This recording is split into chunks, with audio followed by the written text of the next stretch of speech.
Logistic Engineering at University of Moratuwa. He earned his PhD in Chair of Supply Chain Management, University of Kassel.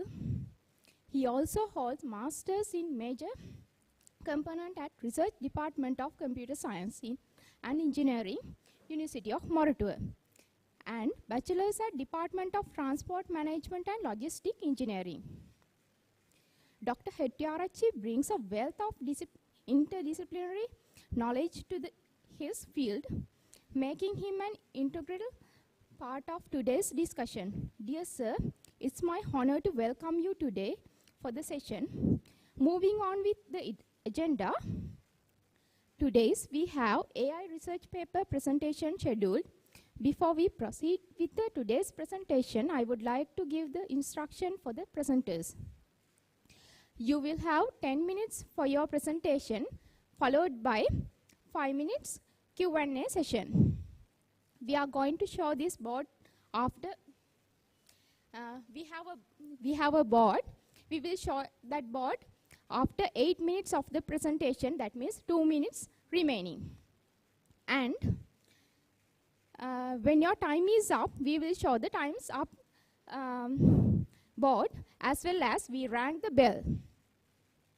On the author should conduct the entire presentation adhering to the above mentioned the time limits.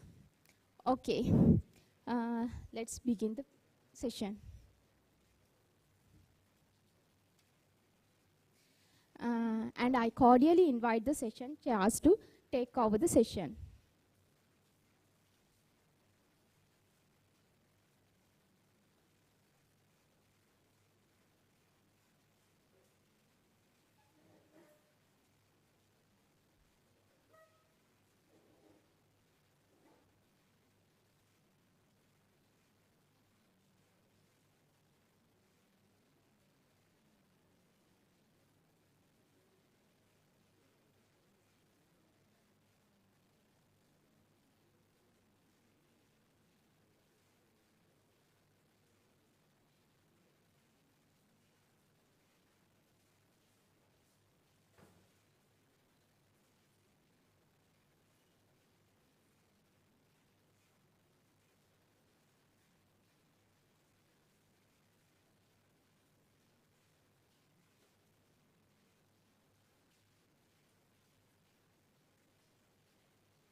Good afternoon, everyone.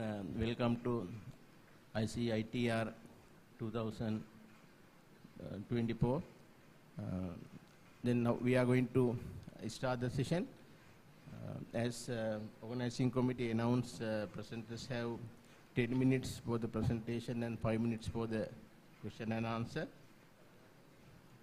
So let me begin the session. The first paper is on an integrated framework for self-adjusting temperature, humidity, and airflow detection in smart air conditioning systems. paper will be presented by, actually there are 6 authors.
Good afternoon all. I'm 𝗜𝗖𝗜𝗍𝗧𝗏 from SLIIT. Our research focused on an integrated framework for self-adjusting temperature, humidity and airflow direction in smart air conditioning systems. And this is our team. Due to the rapid urbanization, air conditioners have become essential in both residential and commercial buildings because of the rising temperatures. So traditional AC systems operate under fixed settings and lack adaptability, making them inefficient for varying indoor conditions. So as the demand of the for air conditioning rises, there is a need for intelligent systems that can adapt to dynamic environments, especially in emerging markets in Sri Lanka. And how can use the advanced technologies to improve air conditioning features, such as adaptive control of active AC units, identify which AC units to be on and optimizing airflow, achieving AC output temperature and fan speed, maintaining comfort humidity level. So we develop a solution. It is a comprehensive smart air conditioner system for self-adjusting temperature, humidity and airflow direction. This is curated specially for the Sri Lankan climate conditions. When it comes to overall architecture, first we gather the sensor data from an IoT setup, and we use the environmental data such as room size, windows open, and so on. We combine those data and then we send to the server in a cloud server where models are running on, and then according to the object detection, we get the occupants count and predict the number of AC units to be on off in a particular room. And according to the depth estimation by object detection, we predict which AC is to be on off in a room and change the AC blade angles, and then predict the AC output temperature and control the fan speed to achieve that predicted AC output temperature and predict the AC relative humidity. We created a data set by using DHT22 sensor. It captures indoor and outdoor temperatures and indoor-outdoor humidity. And by using a Raspberry Pi camera, we got the number of occupants, and we used them in OpenCV for image processing. And BMP 280 sensor we used to capture the atmospheric pressure, and by TSL 2561 sensor used to capture the light intensity. These are some features in our concept. First one is adaptive AC unit control. Here, we first video frame analysis with OpenCV. First one is face detection. We get the videos by Raspberry Pi cam, and those video frames are processed using H classifier in OpenCV to detect the faces. And detected faces are classified into left and right segments based on their position relative to the central dividing line in a room. And depth prediction with MIDAS model. MIDAS model is a deep learning model to predict the depth for every pixel in an image and creating a depth map. This depth map helps the system understand spaces in a room by dividing into rows and columns based on the distance, and by combining the depth data with face detection, the system created a detailed grid that shows where people are located in the room and helping to identify populated areas. And third one is dynamic AC unit activation. We predict the number of AC units required for a room by using k-nearest neighbors model, predict the required number of AC units by inputting features like total occupants, time of the day, indoor temperature, room area, total number of AC units, and desired temperature, and identify which AC to be on based on the occupancy patterns in a room, and change the blend angles like 0 degree, 30 or 60 degree based on the occupant location. This is a diagram to identify clearly. First we use a Raspberry Pi cam, then do the face detection. If the face count is greater than 0 in a room, we on the smart air conditioner, and if 0 we don't switch on the air of the air conditioner, and we segment the room. After that, we segment the room based on the occupancy patterns, and after the depth estimation, automatically adjusting the bed angle. And then second one is AC output temperature and fan speed prediction. First, indoor-outdoor temperatures, humidity levels, number of occupants, atmospheric pressure, heat emitters, and time of the day are the other input features, and we use a base model architecture by it is a sequential model neural network. We use input layer in the input layer we use 128 neurons, and we use a ReLU activation function, and in the hidden layer we use 64 and 32 neurons, and we use leaky ReLU, and output layer has one neuron for AC temperature prediction, and transfer learning use pre-trained weights, and optimization techniques we use Adam optimization, fan speed prediction use support vector machine recursion. And then indoor relative humidity control, we used a deep deterministic policy gradient algorithm.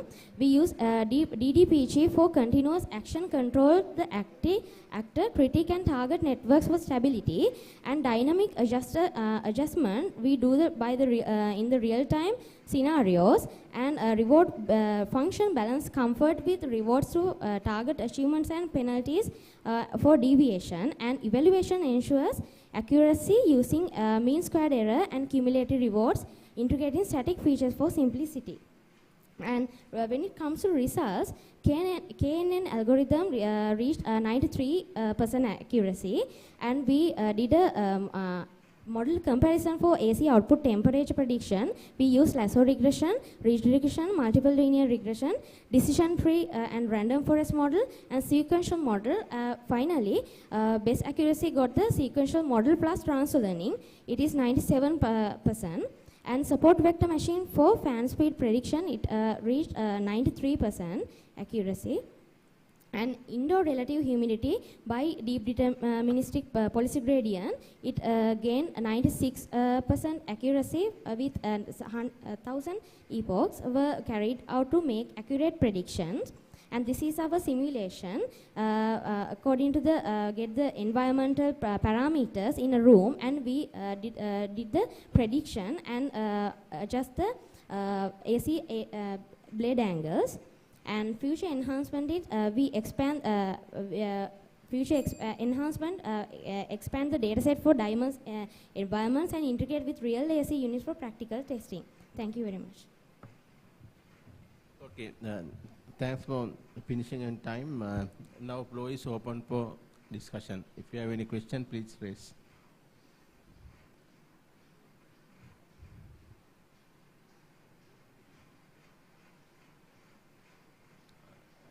Can I ask one question? Actually, now you have evaluated one using simulated environment. You did not try it in the real life. No, current air conditioners doesn't have any humidifiers or camera systems. For limited resources, we decided to go to the simulation to proper testing because current air conditioners we can do the only automate the thermostat part, but it is very expensive. So we decided to go to a simulation. Yeah, thank you for your presentation, very interesting one. So I have just few clarifications. So currently also there are some ACs with smart features. So in your suggestion or your proposal, what is new in your proposal? Like you mentioned, the thermostat is controlling the air conditioner mainly. So using your model, what is new? We introduce DDPG as a novelty because previous researchers have done some models, but we achieved a better accuracy by using reinforcement learning for this. And we use depth estimation in a room, particular room. We identify the people, not only identify the people, we identify the depth where are they located in a room, and we change the blade angles to occupied area with less energy consumption.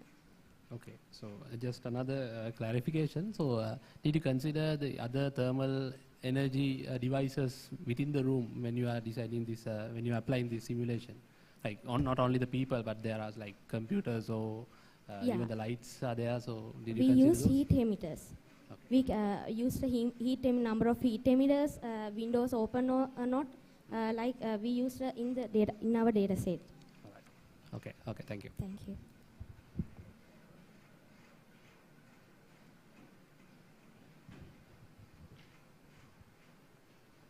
Apparently, there are no other questions coming from the audience. So thank you very much for your presentation and the work. Actually, this work is really useful. One day, if you can make it a reality, then we really congratulate for that one. Thank you. Next paper.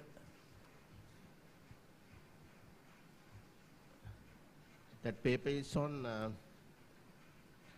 early diagnosis of 𝗜𝗂 diseases from MRI images using machine learning approach. Paper will be presented by 𝗜𝗂𝗬𝗏.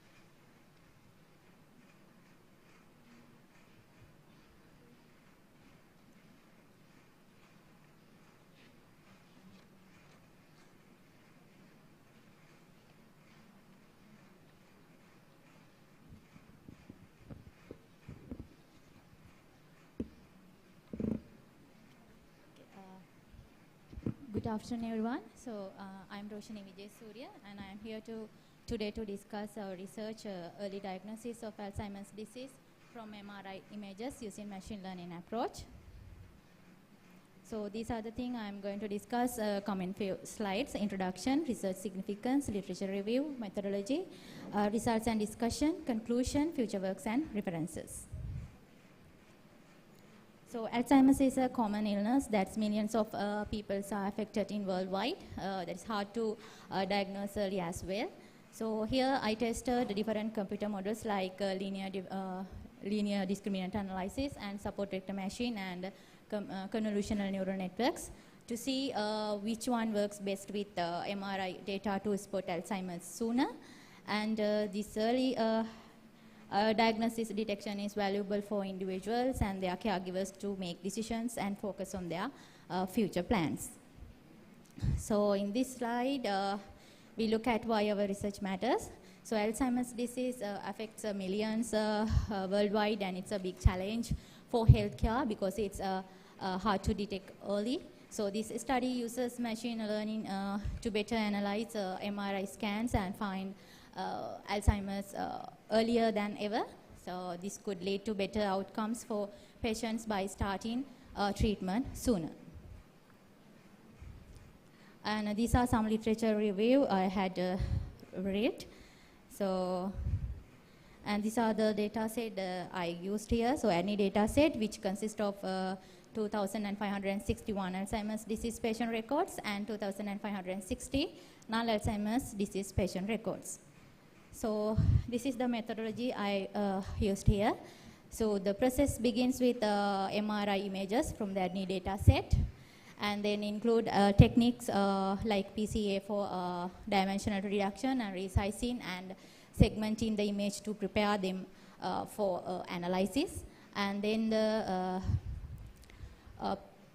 pre-processing feature extraction. So key features are extracted from the images to use in model training, and then the model build the model. So several machine learning models are trained, including linear discriminant analysis and support vector machine and convolutional neural network. And then the model are evaluated based on the accuracy, precision, and recall. Then the best performing model is selected for diagnosing Alzheimer's. And then the selected model determines if a patient has Alzheimer's, then Alzheimer's. So if Alzheimer's is detected, further analysis identifies the disease stage based on image characteristics. And then, so this is the graph help decide how many features to keep to simplify data analysis without losing much information.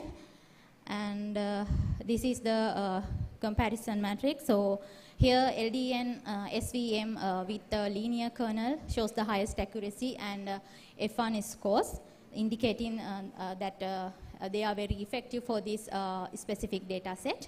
And then SVM with the polynomial kernel has slightly lower accuracy and recall compared to a linear model, but still maintain high precision, and its F1 score also lower.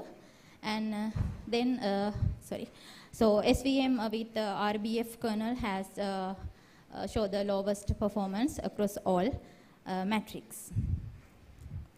And then our research found that LDA model work best for spotting early signs of Alzheimer's in MRI scans, but and the good result from SVM and LDA shows that all the machine learning methods are still very useful when it's important to understand how the model works and when we need to run quickly and effectively. So these findings could help doctors diagnose Alzheimer's earlier than ever, which can make treatment more effective.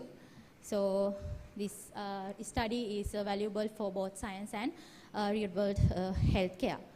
And looking forward, we plan to refine our models further, explore additional deep learning techniques, and extend our validation with larger, more diverse data sets. And these are the references I have used, and thank you.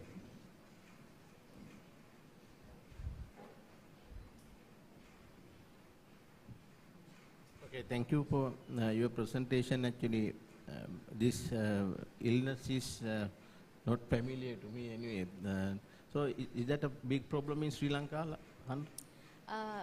Sri Lanka, yes, it's a worldwide. When we consider there are so many people affected with this Alzheimer's disease, and it's up to they are considering future. It may be 40 million or 50 million they are affecting. So it's a big problem nowadays and future as well. Actually, for this research, from where did you get the data?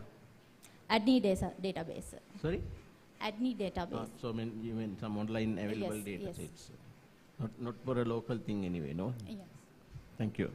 So you can, now floor is open for discussion. You can ask some questions or share your experience or what way.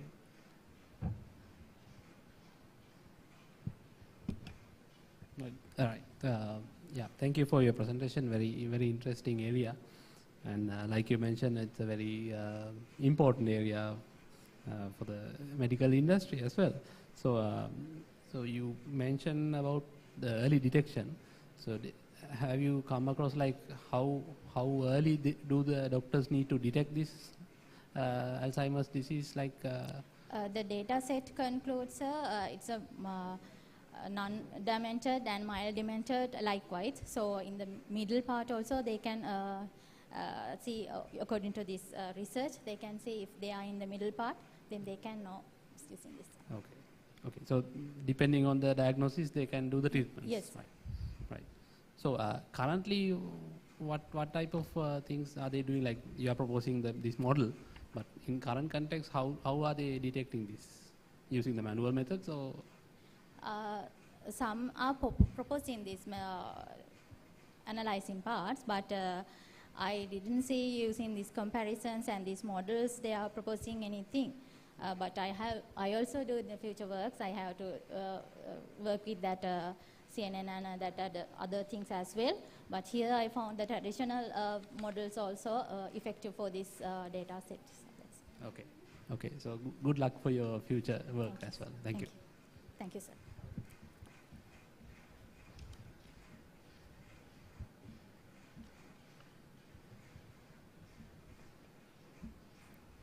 There are no more questions, so then we can proceed to the next presentation. Next presentation is on SINGREG, maybe an acronym, a translation augmented framework for code mix Singlish processing. Paper is authored by 3 persons.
Good evening, respected panelists and the audience. I'm 𝗜𝗖𝗜𝗏𝗏𝗏𝗏 from Faculty of Information Technology, University of Mortua, and I'm here to present our paper, 𝗖𝗓𝗏𝗏𝗏, a translation augmented framework for code-mixed Singlish processing. So this is the things that we're going to talk in this talk, and our team has 3 members. And let's start like this. Sinhala is a low-resource language, and let alone Singlish, which is a variant. It's a code-mixed variant of Sinhala with Singlish. In the world, when Sinhala is spoken only in Sri Lanka mostly, the big corporations like OpenAI and Anthropic, their likelihood of creating a separate model to support this niche language is very low. And that is why we came up with this, our research idea, that we are going to develop a framework which can process Singlish effectively. And why? Why do we do this? Sinhala, although spoken largely in Sri Lanka only, this has very important business aspects because people are communicating with their mother tongue, and most of the people in Sri Lanka don't have the English literacy large enough to communicate in English very well. And also when it comes to customer service applications, the availability of such a system will be very beneficial for corporations. And also when you talk about large mainstream language models, their likelihood, as you can see in the diagram, is not even considering Sinhala as a language to support in their initial releases. But considering the youth of Sri Lanka, the main language that they mostly communicate on is Singlish, which is using Romanized version of Sinhala. And the research aim is coming up with a framework that can effectively process the inputs and outputs in Singlish and thereby have various business applications. When talk about the literature that were available in this domain, we came up across several papers, and the first one is Singlish to English translation with transformer neural network, and it only considers Singlish to English translation. But our paper suggests a framework that can do both ways, Singlish to English and English to Singlish as well. And also the neural machine translation for Singlish to English code mixed, it uses LSTM. LSTM loses the ability to process longer sentences when the context is too large. But since we are suggesting a transformer-based approach, that problem is automatically solved. Same for the neural machine translation approach for Singlish to English as well, because it's also using LSTM and also only supports Singlish to English. And we tried with mainstream available models like ChatGPT, OpenAI API, and also Anthropic Claude. They had some ability to process Singlish, but not in the way that is usable in a commercial manner. And the novelty, which is the most important part in our research, is the ability to process Singlish in both ways. That means a user can input a Singlish input and it will be converted to English. And also, we feed the English output that is coming from the usual traditional RAG as converting it to Singlish output as well. So, this is a methodology. First, we did the upstream task, which is the pre-training of our model to have the language understanding of Singlish, which is a separate language, but we could have used pre-trained models to have the specific language patterns that are already in English, because Singlish is the Romanized version of Sinhala. The reason we used this was Sinhala in itself has very complex scriptures, and the byte data that we need to represent a Sinhala letter is more than what we need to represent an English letter. So that way, we could have easily trained the models using already pre-trained models. And also the Singlish downstream task, which will give us the ability to do things like question answering, translation, which are available to be extended for systems like RAG. The RAG is an English traditional RAG, but we can integrate it with our already developed system. So this is a high-level architecture. So in green color, you can see what we have done, the upstream pre-training, and also the translation fine-tuning and the question answering fine-tuning. And the red color, you can see the traditional English RAG, which is available in the world right now. And also, we give the ability to input the English documents as the traditional RAG, but within our framework, we can input Singlish and also output Singlish as well. So you can see, this is a sample demo. So we have built a chatbot as well. We have deployed it on Azure, but right now it's not available. So you can see, firstly, we take the user's input in Singlish and convert it to English, and then we pass that English converted text to our RAG, which is a traditional English RAG. We then get the output from the traditional English RAG and then feed that into our model and then convert it back to Singlish so that it's presentable to the user. For example, here you can see the source document that we have input into our system is in English. So it's talking about the widget called some like 𝗥𝗏𝗏𝗏𝗏 gadget as an example. So we ask, mehi ena namak mokakda. Like that way we ask in Singlish. And then it goes through the pipeline that I explained earlier, and it's giving us the response in Singlish. Like, it has some nuances and mistakes, but you can see it's giving us the correct name, 𝗥𝗲𝗬𝗏𝗏. Like that way it has the language comprehension, how to answer a question. So this is the logs that we have in our running application. And there were a lot of technologies that we adapted. The main was the training infrastructure. We tried a lot of things. We tried Google Colab, we tried RunPod, and finally we used the serverless architecture to run and deploy our models. And also we tried with several tools that would enable us to continually pre-train the already existing mainstream models to what we have. And also we used industry practices like 1DB to keep and save our training records, so everything is accessible. Now the mainstream task or the upstream task we trained using the objective of next world prediction, and for that we tried different approaches, and this is the overall high level architecture.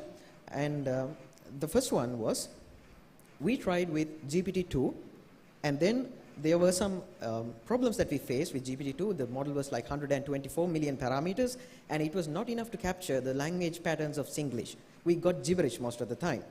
But then we go into Llama 2, which is like 7 billion model. It was having already nice English understanding, and then we did the fine tuning.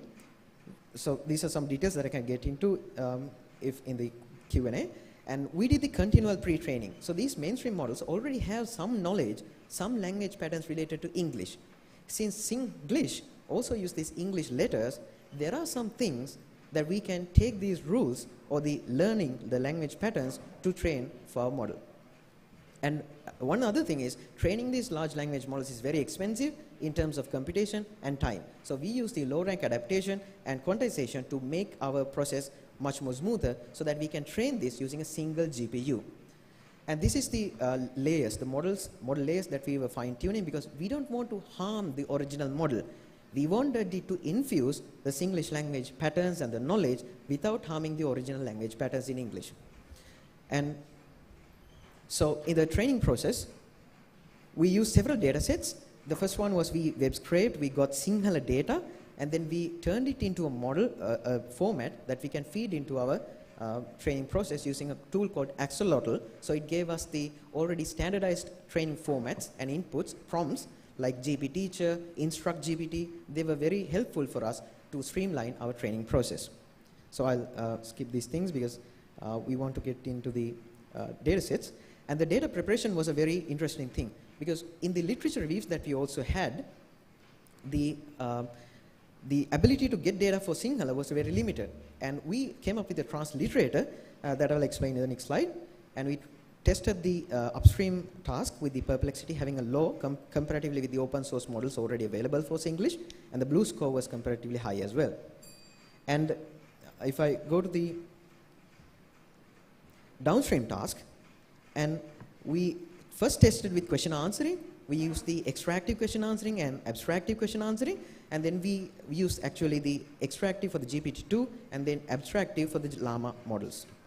And the in-house transliteration tool is one that we are very proud about, because we have the Sinhala to Singlish romanized version, and then our team developed this to make the data low resource language problem solved. So what we can do is we can input Sinhala data into our model, into our translation tool, and then we can get a separate data set which is with Singlish data. So I can show you this. So you can see we input Sinhala data, and then we get the Singlish data we want. So we can do it. We have implemented Python test, unit test to make our translation tool much more straightforward. And in the fine tuning, we had 3 approaches. The first one was a naive approach. So we had the Singlish questions and the Singlish answers. It did not yield very good results. And then we came up with the hybrid model, hybrid approach. So we had the Singlish input, English context, and then the Singlish output. It gave some result, which was good, but it was not good enough. And that is why we came up with the translation augmented RAG. So we give the input in Singlish, we convert it to English, we feed it into RAG system, we get the output, and then we convert it back to Singlish. So that is the overall architecture. And then you can see the data set that we trained and the epochs that we have trained. And the compute that we used, also we had to invest some money into the process. So the Q&A evaluation we did with 50 data examples, so we could have done more on that. and the results that we got for the Q&A was comparatively higher than the already existing open source models. And also we tested with Llama 3 8 billion, but we didn't have the time to train a separate model, so we stick to our Llama 2 7 billion model. So this is our web interface that we have deployed, and also we deployed in Azure as a model, and these are some of the costs that we have invested into our training. So the limitations of our system, we know we have used synthetic data to, using seed data to have the pre-training and also the fine-tuning data set, so we could have used some data annotators, independent data annotators to do that. And also the translator has some small bugs like the initials of a singular name are not properly transliterated. So these things are we hope to do in the future work. So we are mostly interested in the data set, and if we have more funding and more time, we could have improved this. But this is a highly scalable system that we can have, and also this is, you know, it's a framework that businesses can use in the real world to have their customer supports or their chatbots in the online world as well. So thanks a lot for watching, listening to my speech, and I'm open to questions. Thank you. Okay, thank you for interesting presentation, and actually it's an important topic these days because NLP has revolutionized the recent development in this artificial intelligence and NLP area itself. Can I ask a question first? Floor is open for discussion. Okay. Well, actually, I am about 15 to 20 years ago, actually, I was also interested in this area very much, especially English to singular machine translation kind of thing. Then this code mix idea, I have a small concern before going to this large scale translation and so on, which is really yet to be improved a lot. My problem actually when we are using, say sometimes we are sending SMS and other messages using English letters for typing English terms. So then at least can we really now maintain this commonality between two parties when I can type something in one way, you can type the same thing in a different way. Can that issue be addressed at the moment? Exactly. So that was one thing that was mentioned in the literature as well. For example, if I take the word mama, some people can type it M-A-M-A, and some people can take it M-M. So it's still, the two people are meaning the same thing. So that is very much, you know, under the patterns that since we are using a transform architecture, that is captured. So during our testing, that was captured. So it's not like using any LSTM or anything. Because this transform architecture and with the more training examples that we show it in the fine-tuning and the upstreams, because the upstream data set has a lot of these variations. So it's also having MA and also MM. So the model is able to capture these patterns. So we found that in our testing, yes. Thank you. You're welcome. Yeah, thank you for your interesting presentation. So very interesting area. So I have a few clarifications. So so you mentioned about different applications. So like use translating this English into English and translating back into this English as well. So can the companies like Amazon or any other Daras or something like that, those companies, can they use this for their forecasting purposes or something like that? Do you think that they have the application on that? Exactly, they have. So we have this idea that most of the documents or the knowledge bases companies have, they have in English source documents. That means without trying to reinvent the wheel, what we did was let your English documents be in English, but you have a way that you can interface with the customers who don't have the English expertise, but still they can communicate in Singlish. That is very much possible, and we have submitted our abstract to, I mean, it's a competition, hackathon, for a bank. So their exact use case was, we need a way, without making external API calls to OpenAI, which is very costly, we did to our synthetic API data generation. They don't want to have an API call. They want to have everything on premise. They want to have a big VM with a GPU and beef everything. So this is very possible. We can take a VM, deploy a model. In fact, we have done that. We have done it in RunPod, so we have deployed everything. No external APIs are used. So everything is a model and open source available. Llama 3 is open source available, which are using for the RAG. So companies can definitely use it.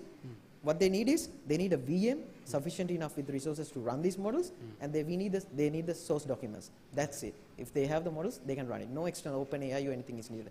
In fact, in our literature review, we found that some companies in Sri Lanka have done it, but they have done using OpenAI calls, API calls. Okay. So it's not very scalable. They can't do it because it's very expensive. But this, they can use definitely. Okay, yeah, and also maybe they can use the sentiment analysis as well to analyze the opinion of the, maybe the messages or maybe the comments on the products as well. Exactly, we tried that. We tried to have the emojis and what people use in the emojis, but we couldn't complete that. That's why we didn't include it, but we looked into that as well. So sentiment is very much important because some people use emojis in different contexts. So some people use the thumb hand sign in a passive aggressive way, but some people use it to just say their appreciation. Like that way, we have tried it but not included in this research, but we are hoping to do some future work. Yeah. Thank you, good work. You're welcome. Thank you. Okay, thank you.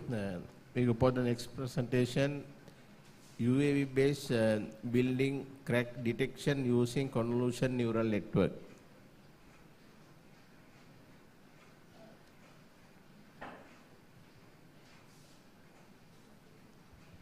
There are four authors, 𝗜𝗖𝗜𝗜𝗏𝗏, 𝗜𝗏𝗏𝗏, and 𝗜𝗔𝗏𝗏.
Good afternoon.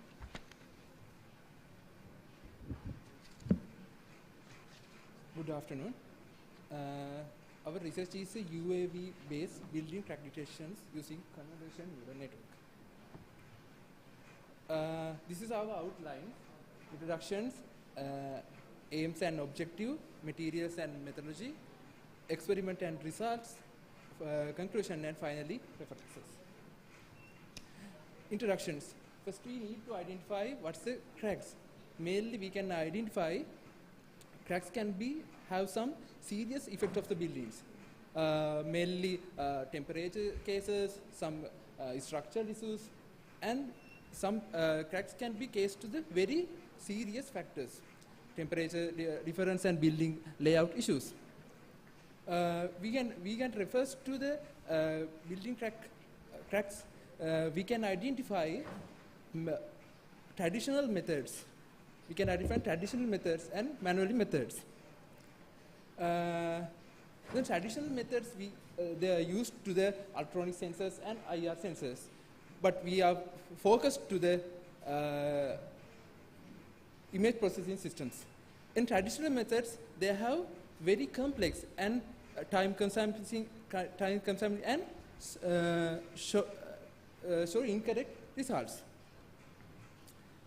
The aims and objectives, we are proposed to the lightweight and accurate crack detections model, and objectives and used to the novel hybrid methods of the crack detection based visual and non-visual, and novel develop deep learning models in predict the cracks. In methodology parts, we can identify mainly three parts: design and implement of the UAV, and develop deep learning model, and develop desktop applications. Our physical parts is UAV, and our detection parts also deep learning, and finally we are created to the desktop applications. This is our proposed design of the UAV. The main components of UAV, we are used to the 4 brushless motors, and ESC, LiPo battery, and main part of the drone is a flight controller. In first stage of our research, we are create the flight controller. The flight controller is used to the Arduino base, but Arduino based flight controller is not good stability. We are moved to the NASA MV2 flight controller. The NASA MV2 flight controller, they have more stability. In additional accessories of UAV, we are create some parts: sensor box, ultrasonic holders, and drone cover. They are also designed using SolidWorks, and we printed used to the PLA plus material. Another part is a gimbal unit, because we want to more stable in our drones, because we want to capture image. No? In gimbal also we design and assembled.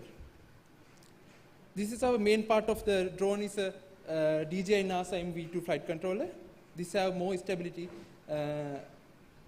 in drones. Now we have moved to the deep learning model development. We are used to the 40K data set, and there are 20K non-cracked images and 20K cracked images.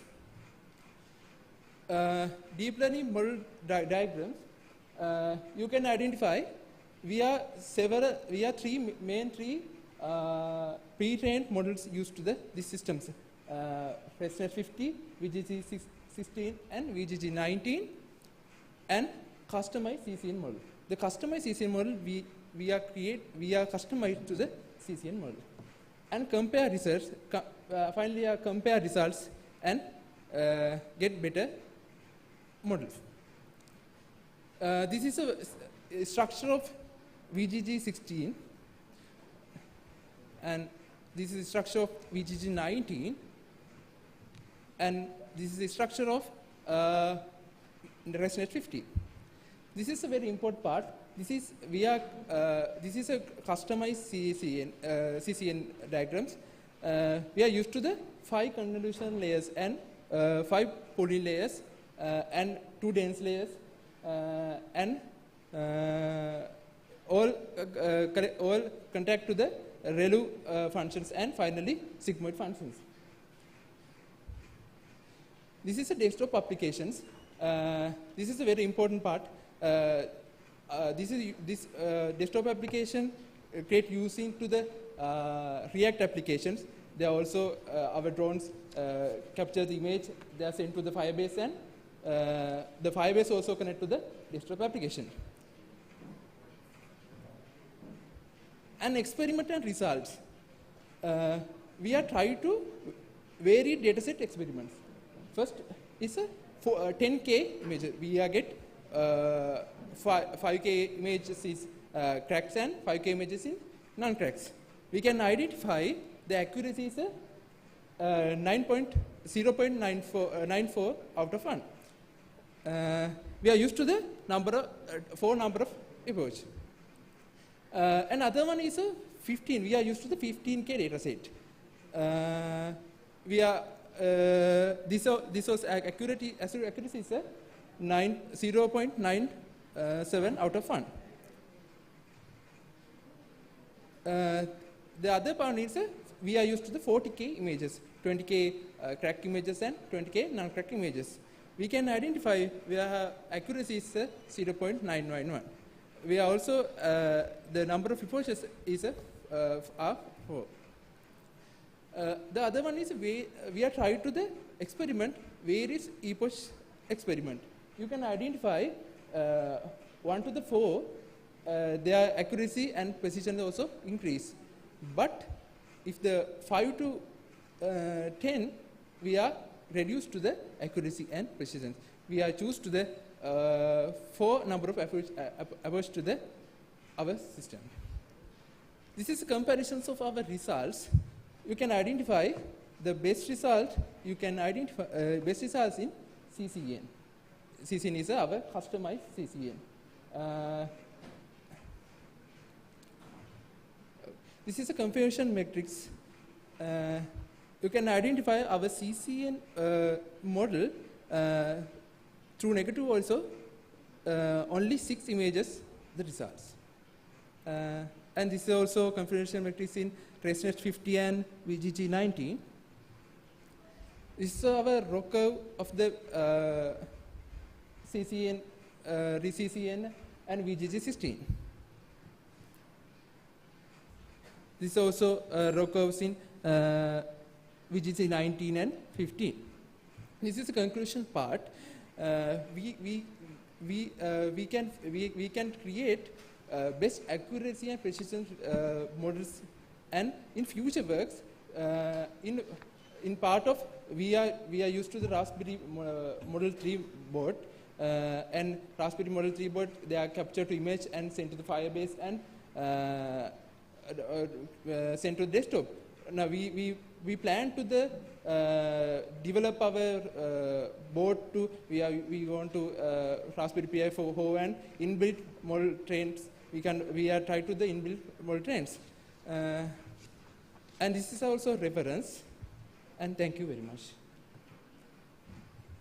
Okay, it's very interesting. Thank you for presentation, and you are also within the time limit. And actually, when I hear this title and when you start presentation, the word that attracted me very much is the crack.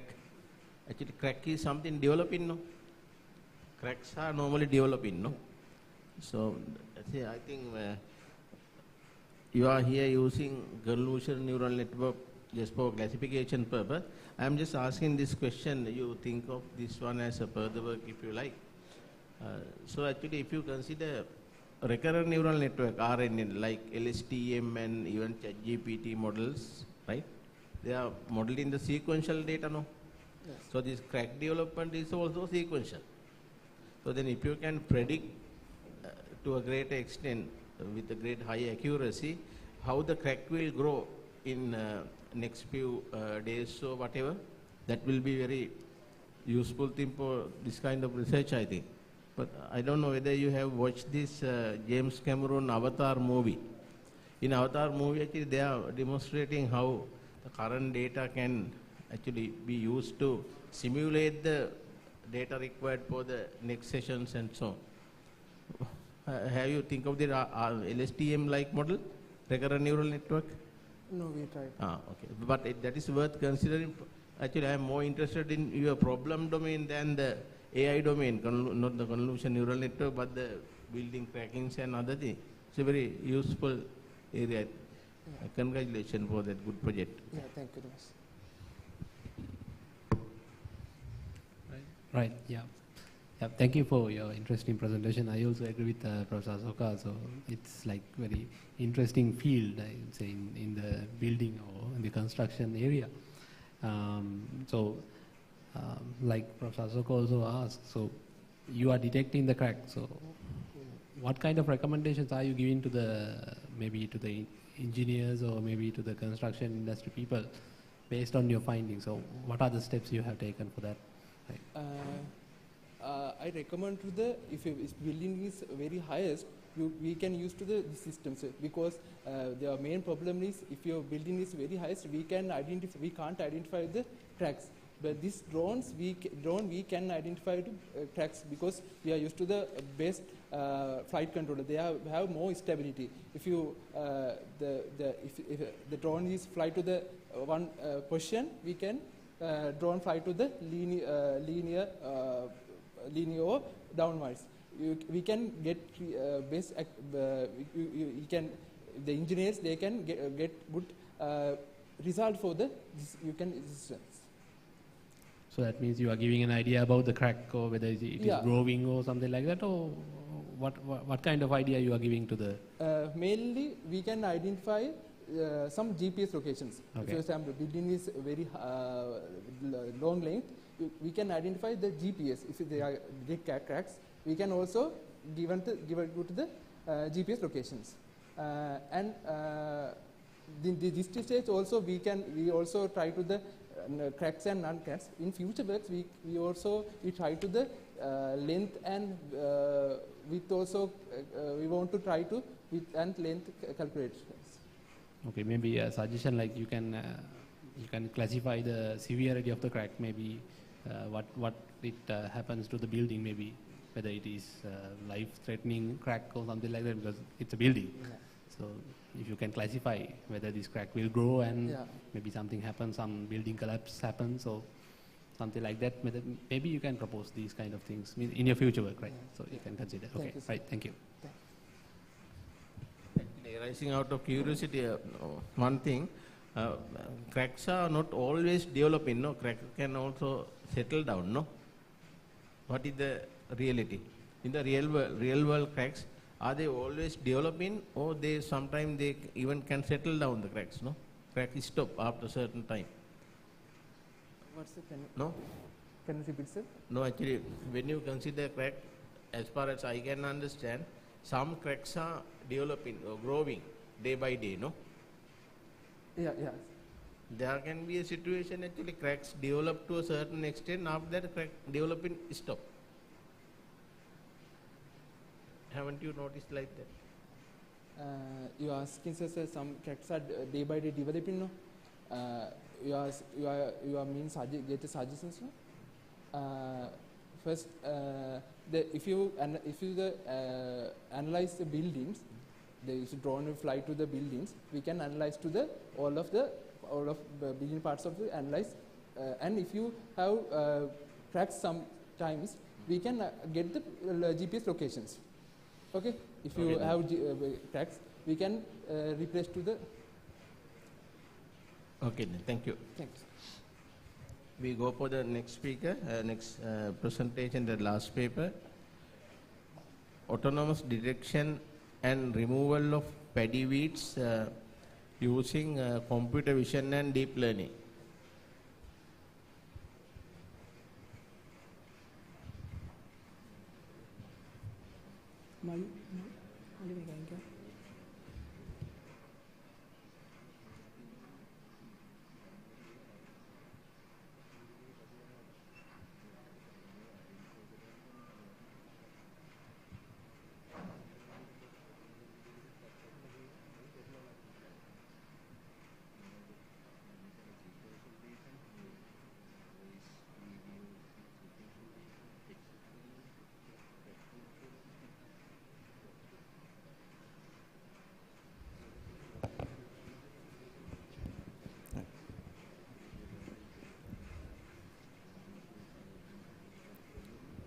Good afternoon, everyone. This is my research topic, autonomous detection and removal of paddy weeds using computer vision and deep learning. This is our team. So, introduction. Weeds are undesirable vegetation known as weeds. It's challenging agriculture. It competed with crop and it reduced the yield. So, the agricultural output and the quality reduces and it causes to the financial losses. And influence of the weeds, it disrupts the balance of the optimal crop growth and nutrient depletion in soil. It's shading effects on photosynthesis and intensified competition for water. Drawbacks of traditional weed management methods. We have traditional management methods of weeds. It has herbicides and manual removal. So it increases cost and it chemical exposure and it gives environmental contamination. To address these challenges, in this research, we integrate computer vision and deep learning model for weed detection. So in this research, we expect to remove these two types of weeds, Limnocharis flava and Monocoria vaginalis. So this is the literature. We found weed detection researchers and some parts of weed removal, and it combines weed removal and weed detection, and also weed detection and removal for rice. So our topic is weed detection and removal for rice weeds. So aim of the research is to design, develop and implement an autonomous weed detection removal system in agriculture. So it uses computer vision and deep learning technologies. This research goal is to enhance precision and weed management while reducing reliance on manual labor and minimize the environmental impact. So our objectives are design and develop the weeder to remove paddy weeds. So another objective is development of deep learning model to detect the weeds. Methodology has two folds, design and development of weeder and construct the deep learning model. This is the design of the weeder. This design was developed using 3D modeling using SolidWorks. It can give structural optimization and pre-optimization before the research. So we build the design of the weeder. So this is the development of the weeder. It has chains and sprocket wheels. The body contains the herbicides that have to spray to the weeds, and there's a track. It can drive through the paddy fields, and stage contains the motors. We use 2 motors, and chassis combines the parts. So this is the block diagram of our circuit design. We use Raspberry Pi as the OS, and it combines webcam. Webcam is to capture the weed, and there's a spray. Spray used to when we capture the weed, the weed will spray by the motor. So it has 2 motor drivers to connect the 2 motors, and power supply was given by a 12-volt battery. When we move to the construction of the deep learning model, we use image collection. We use high quality camera to capture the images of those 2 types of weeds, and then we train, validation and test. We collected images were divided to train, validation and test images. Then we image pre-processed.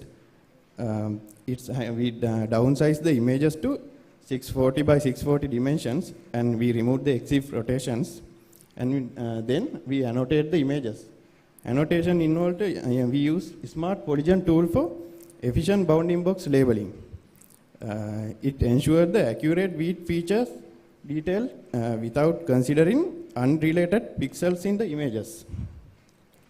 So this is the workflow diagram. We collected the data, and then we pre-processed and data annotated. Then we trained the YOLO model. When input images come to the trained YOLO model, it detects the weed and identify what is the weed. So real-time weed detection with CNN and YOLO. We used YOLO version 8 architecture, and we tailored it for weed detection. We use 50, 60, 70 and 80 epochs to do this experiment. Training the YOLO model with 50 to 80 epochs to optimize precision and recall. And then we taken the matrices like loss and accuracy, guided epoch selection. And we done the processing. This is the VGG16 model we used. We used 13 convolution and 3 fully connected layers. This is the layers that we tailored adjustment to meet our specific detection needs. This is the YOLO version 8 results with 50 epochs. And this is the 60 epochs. Those two are equal. Those two gives equal results. So we move to the 70 epochs. It gives us a confidence level with 0.75 and 0.6 respectively. Excellent result for the challenging task of weed detection. This we taken for the 18 epochs also. It does not give the confidence level for the weed detection. So this is the confusion matrix for the 15 and 16 epochs. Overall, confusion matrix shows the 𝗜𝗖𝗜𝗏 weed detection model is able to detect and classify weeds with extremely high accuracy, and there is virtually no confusion between weeds and other objects in the images. So this is the comparison with the accuracy level tested images. This is the CNN results. Training loss gives us 0.67, training accuracy 0.5, validation lost 0.7, validation accuracy 0.5. So conclusion and future works. Weeds are dangerous factor for the good yields of crops. These conventional methods of removing weeds was either plucking manually or spraying herbicide uniformly over to the field. We use for a specific area to spray herbicides. So as the future work, we can upgrade Weeder's electronic system to Raspberry Pi 4 for real-time identification, and also we can reduce the weight and develop the track system. And Leola version 8 is the latest version. We use that version. We can use Raspberry Pi with Leola version 8 and implement the camera to detect the weeds. So we would like to thank our heartfelt gratitude to the Deputy Director and Research Assistant of Regional Rice Research and Development Center, 𝗏𝗏, and also to the staff. So these are the references. Thank you.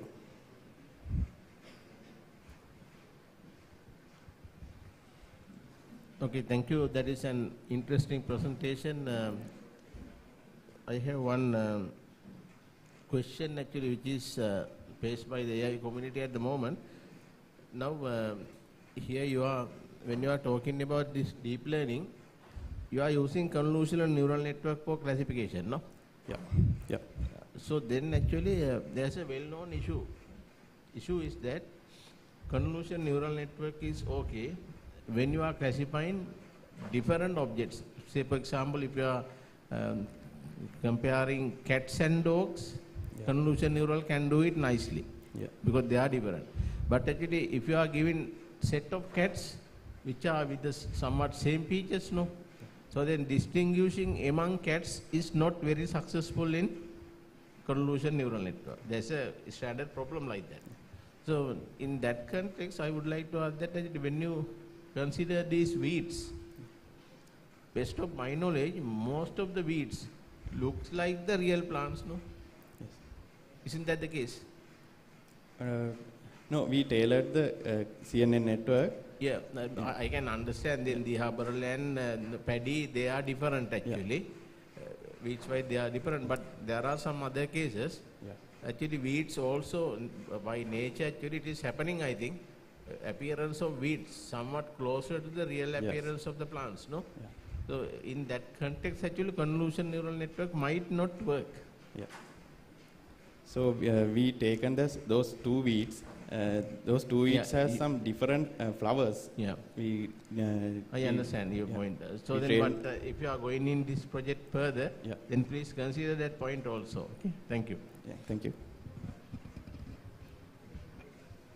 Right. So yeah, very interesting presentation, like Professor 𝗏𝗏𝗏𝗏 mentioned. So I have a different type of question, not going into the technical side. So so you are proposing this feeder.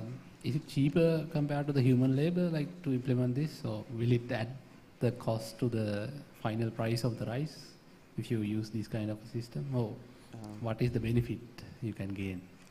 It has some high initial cost, but later with the time duration, it can manage the cost without the labor charges, and we consider the environmental impact.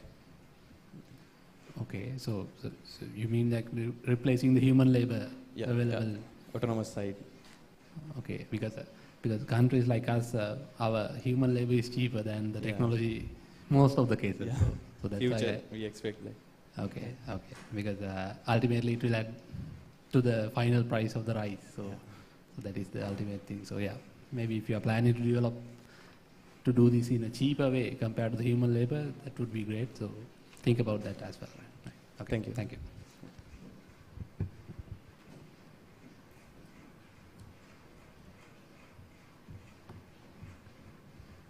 If you don't have any further question, so thanks for your presentation, and I think we can also conclude the session, at least from our side. Okay.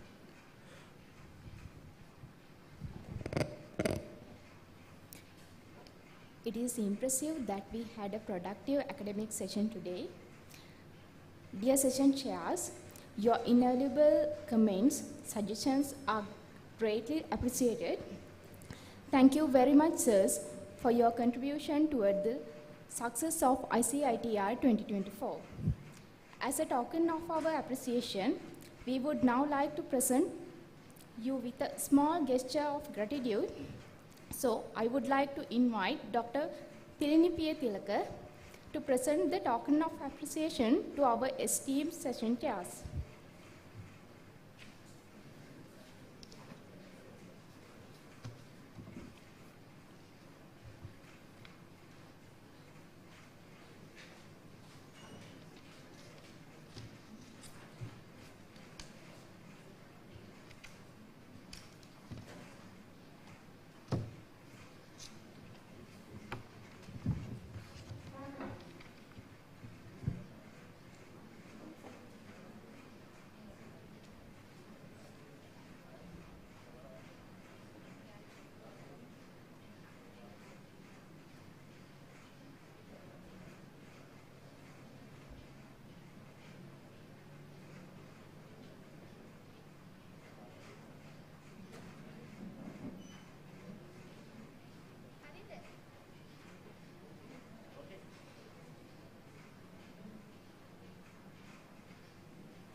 As we reach the end of today's session, I would like to thank you, our amazing presenters.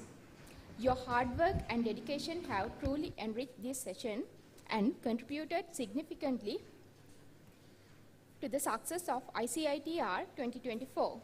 Thank you once again. That we'll be concluding the session. Thank you.